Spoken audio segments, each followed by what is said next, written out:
Welcome to the 2011 Amelia Island Concours d'Elegance. My name is William Vetter. I'm the Assistant Product Manager for the SLS AMG. Standing right next to me is the SLS AMG GT3 race car. This car has been stealing a ton of attention at the show so far. We're going to take a look at this vehicle from nose to tail. First off, we're going to start off with the paint. Magno Cashmere. Fantastic white paint, and it's in a matte finish. Really gives the car a good look. But what really gives the car a good look is its commanding presence. If you take a look at the body paneling of this car, we've extensively modified this in order to make it competitive. But also there's a lot of details in here that might be missed as it passes by really quickly down the track. First, you're going to see an extensive use of carbon fiber. Carbon fiber is a fantastic material. It's very light, and it's also very strong. Right here is a big splitter, and this puts an immense amount of downforce onto the front wheels, which is quite important. Much the same for the small little winglets you see over on the edge right here.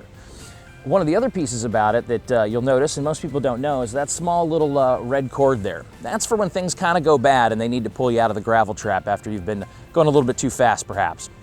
Now, the paneling itself is also in carbon fiber.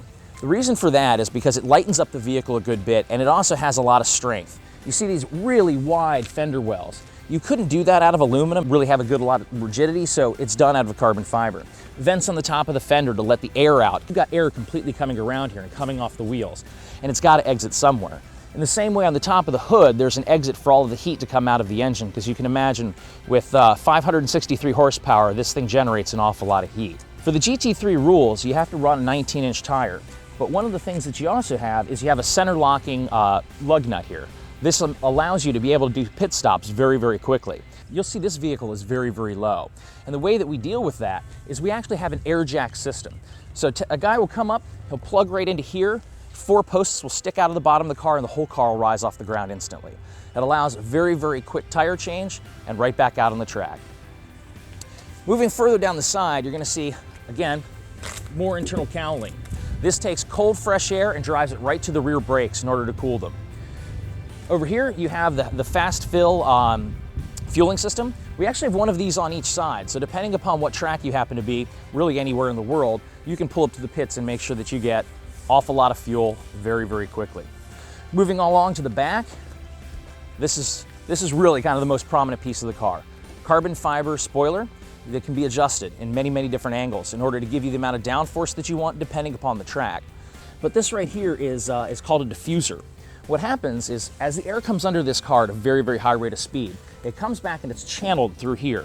And what that actually does is it sucks the car down onto the ground, because being pressed onto the ground is one of the most important things. So between having all of the air pushing down on this spoiler and having all of the air coming out of here and pulling the car down, this car is literally glued to the ground. Opening up the iconic gull wing door really brings us back to the heritage of this vehicle when we used to originally race these cars back in the 50s and early 60s. The first thing that you're going to see inside of this is, first off, the FIA roll cage. Again, safety is paramount when racing. Secondary, what you're going to take a look at is this carbon fiber safety cell.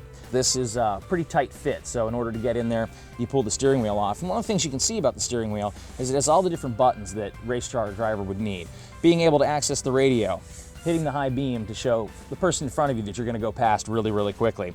And then actually there's a button to operate the drinking system so that you can have a quick drink of something cold. Flipping around to the back, you actually see that it has the steering wheel switches. These are the paddles to shift the 6-speed sequential gearbox in the back.